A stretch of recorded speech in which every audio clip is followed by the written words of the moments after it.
Continuamos aquí en Honduras al 100. Muchísimas gracias por estar aquí en sintonía con nosotros y hoy, pues tal como lo hemos anunciado al inicio de nuestra transmisión, tenemos temas muy pero muy interesantes. Y por supuesto, hoy damos cabida al segmento de Oncología al Día, dentro de lo que es el universo de Salud al 100.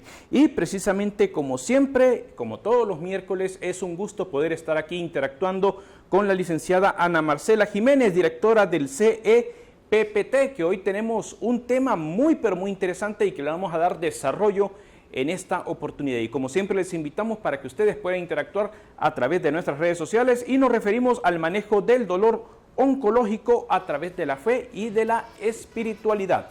Licenciada Ana Marcela, muy buenas tardes, un gusto tenerla por acá, aquí en Honduras al 100. Bienvenida.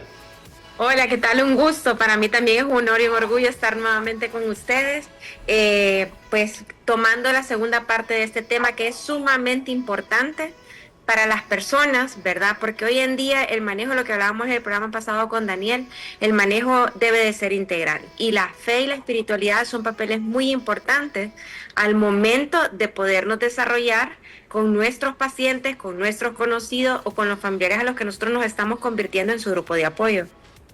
Así es un tema muy interesante que, por cierto, pues tal como lo comentó hace unos cuantos instantes, Daniel tuvo la oportunidad de abordar con usted la semana pasada y que sabemos que pues es un tema muy interesante, muy complejo a la vez y que era necesario desarrollarlo en una segunda parte.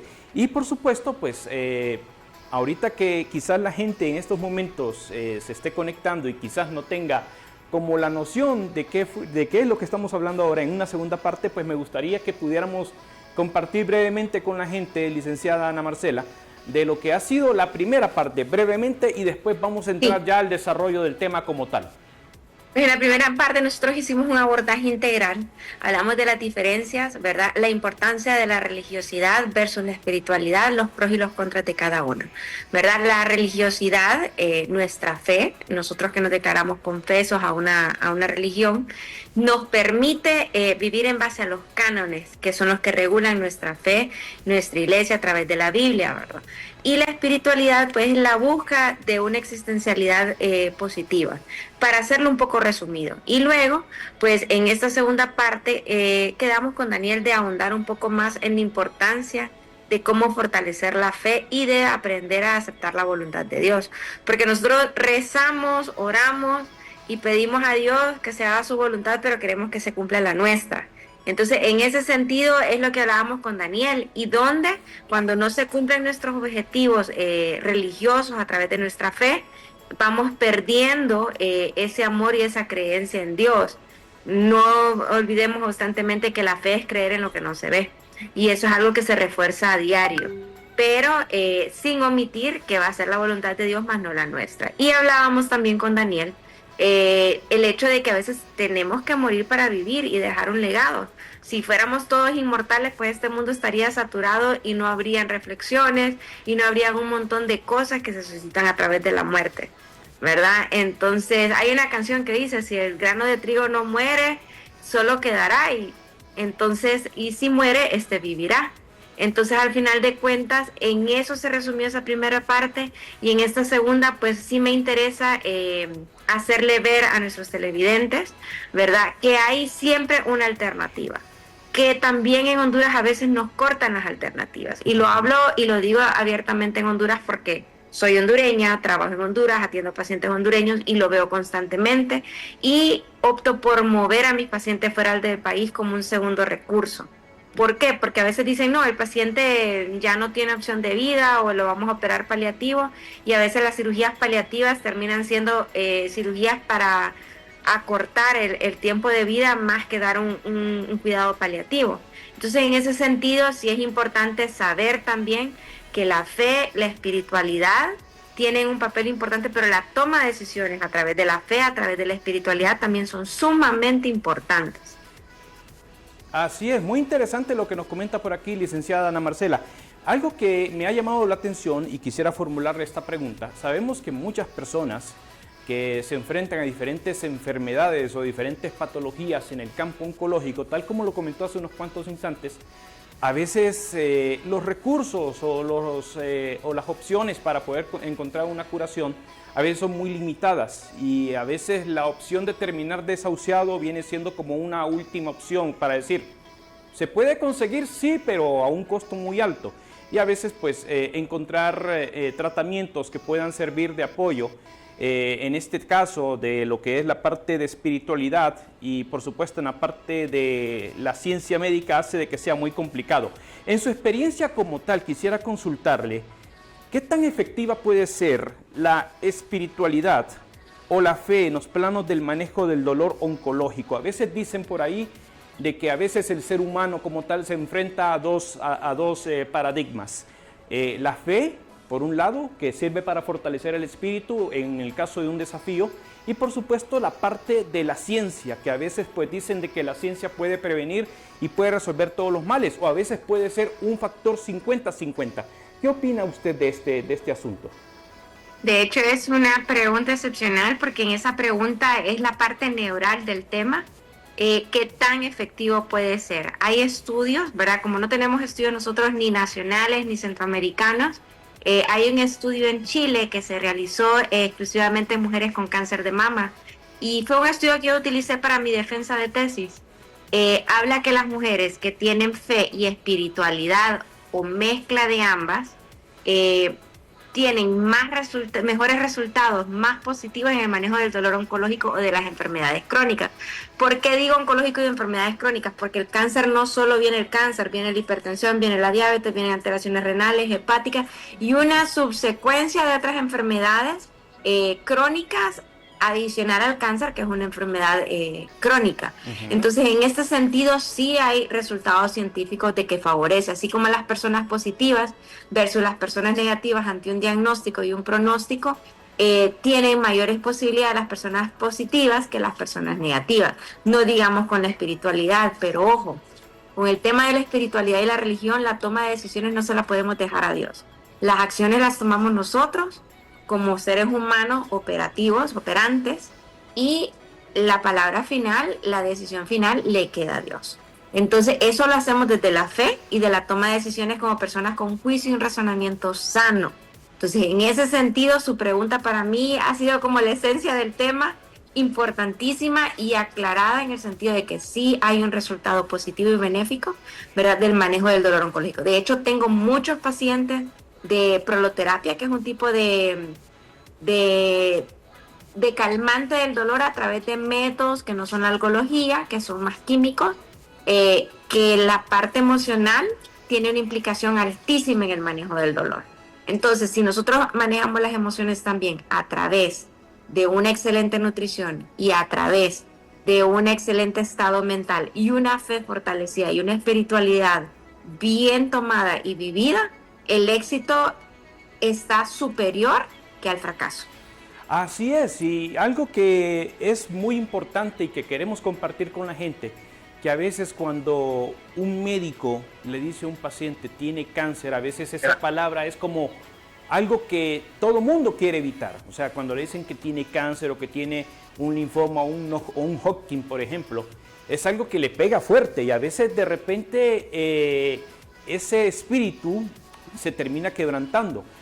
No sé si usted allí en sus experiencias en el aspecto oncológico ha visto personas que de repente le han dado ese golpe, pero que de la nada sacan fuerzas de flaqueza. A veces dicen de que el ser humano es una persona muy terca, a veces somos muy persistentes, o a veces decimos, vamos a luchar y no vamos a dejar de que una enfermedad pues nos gane la batalla. Con un poco de optimismo y por supuesto con un poco de fe. A veces dicen que un poco de fe se termina convirtiendo en un mar de fe y termina dándole vuelta a esos pronósticos negativos. ¿Ha tenido usted alguna experiencia con sus pacientes al ver este tipo de terapias y que esto sea como un factor que pueda mejorar positivamente el diagnóstico? De hecho, le voy a comentar, la mayoría de mis pacientes, por no decir un 100 y no abusar de los números, llegan hacia la consulta. Las probabilidades de vida en Honduras del sistema de salud público son bajas, lastimosamente, por carencias de medicamentos, por poco recurso humano, por poca especialización o por especialización con un poco de inexperiencia. He visto mezcla de muchas cosas, sin embargo la última palabra la tiene. Yo siempre he dicho, puede ser el peor médico y hacer algo heroico y el mejor médico y equivocarse. Nadie está exento de este tipo de errores y de situaciones. Sin embargo, la tendencia es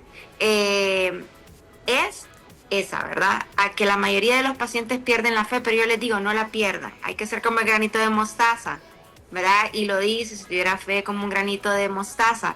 Y yo insisto en eso, es un granito tan ínfimo de las semillas más pequeñas y se vuelve un árbol de los más grandes y más frondosos. Entonces, exactamente igual nos pasa. Caernos en un pronóstico y en un diagnóstico es natural. Somos seres humanos, tenemos sentimientos, me preocupan más los pacientes que no reaccionan ante un diagnóstico o un pronóstico. La mayoría de los cánceres tienen recaídas, ¿verdad? Muchos de ellos, y ahí es donde entra también esa parte de fortalecerse. Y entramos los profesionales de la salud, cómo informamos a nuestros pacientes, cómo apoyamos a nuestros pacientes. Yo digo, no es lo mismo un médico, yo lo voy a decir así honestamente, un médico vulgar que da un pronóstico y un diagnóstico a un paciente como que fuera una venta de pulpería, que un médico que con corazón da un pronóstico y un diagnóstico. De esto depende también cómo el paciente va a tomar una reacción. Si usted le empieza a decir al paciente todo lo malo y no le da alternativas, ese paciente se va a ir. Sí, y no va a volver por temor, porque no sabemos cómo va a tomar la noticia. Pero si el médico que va a dar la noticia, la persona que va a dar la noticia, tiene tacto y sabe dar esa noticia, de él va a depender que ese paciente se motive a seguir adelante o simplemente a renunciar. Claro, no podemos depender de nuestros médicos porque lastimosamente no está la cultura de la información y del trato idóneo a los pacientes. No se ha ejercitado eso en nuestro país y hay mucho en el sistema de salud público. Pero si nosotros humanizamos este tipo de información, nosotros cambiamos vidas. Yo he dado muchas noticias, yo lo comenté en un programa también pasado, me han fallecido pacientes por línea telefónica, por malos cuidados, por cirugías innecesarias, que son supuestamente cuidados paliativos y lo que hacen es que son aceleradores y depuradores de la muerte más inmediata, aunque sea un paciente terminal, a veces son innecesarias. Y ahí es donde usted viene y dice, tomemos las decisiones correctas para nuestro paciente, hablemos con él, informémoslo, pero nosotros como profesionales tenemos la obligación de también formarnos para informar. Ese es un dogma que yo manejo, así que es importante. De cáncer se muere el rico, se muere el pobre, se muere toda la persona que se tenga que morir de cáncer porque tenga un sistema inmune deficiente, porque llegó tarde y por un montón de motivos. Y se puede salvar la persona más sencilla con el mínimo de los tratamientos también, considerando si es la voluntad de Dios. Pero nosotros tenemos que hacer nuestra labor. Eso tenemos que estar clarísimos. Tenemos una labor y saber elegir nuestro grupo de apoyo para cuando nos sintamos débiles, ser humildes y decir, estoy débil, vulnerable, ocupo su apoyo. Así es, y yo creo que esto es un asunto más de principios éticos y por supuesto de que la persona, el médico, pues tenga esa suficiente empatía de manejar contacto y decir al paciente cómo abordar y cómo poder tratar este tipo de patologías y de enfermedades. Tal como usted lo dijo, a veces pues los médicos son un poco bruscos en dar un diagnóstico y a veces es un golpe muy certero. Pues yo creo que viendo el desarrollo y el tiempo que esto implica, yo creo que vamos para una tercera parte. Yo creo que la parte de la ética la vamos a abordar de una manera muy, muy profunda, licenciada Ana Marcela. Yo estoy totalmente de acuerdo. A mí muchos médicos y profesionales de la salud sé que no me quieren, pero a mí me gusta hablar con franqueza. Yo estuve en la posición de hija de mi mamá y mi papá cuando tuvieron cáncer. Yo he estado en chequeos y en revisiones oncológicas y yo lo he vivido y lo he visto como hija y como ser humano. Y cuando yo encuentro charlatanes en el camino, yo se lo hago saber a mis pacientes. Y yo soy muy franca porque siempre lo digo en los congresos en los que tengo la oportunidad de participar. Si usted no tiene la ética ni tiene el tacto de que usted está trabajando con humanos y va a tratar con seres humanos que son familiares importantes de alguien, hágase veterinario porque perritos iguales hay un montón, periquitos también y son recuperables. Pero un familiar, un ser amado no es recuperable. Entonces eso yo soy franca y se lo digo, así como también hay profesionales que yo nunca voy a dar sus nombres por la misma ética, pero que paciente que va donde ese profesional yo sé que no sobrevive porque para empezar no está al nivel de manejar ese tipo de pacientes. Sin embargo, yo soy a favor de médicos más a la antigua, que son conservadores, tienen ese tacto humano, tienen ese carisma y que ya no trabajan por lujo. Pero como usted dice, lo vamos a tocar en el próximo programa, sino que vamos a buscar y a trabajar con personas que trabajan con amor y servicio al prójimo. Así es, licenciada Ana Marcela, muchísimas gracias como siempre en compartir sus conocimientos, su experiencia aquí en el segmento de Oncología al Día dentro de Salud al 100. Si Dios así lo permite, pues aquí vamos a estar en conversaciones la próxima semana para poder desarrollar este y más temas dentro del campo oncológico. Así es, hasta el próximo miércoles y con gusto lo desarrollamos. Que tenga una excelente tarde. Hasta luego.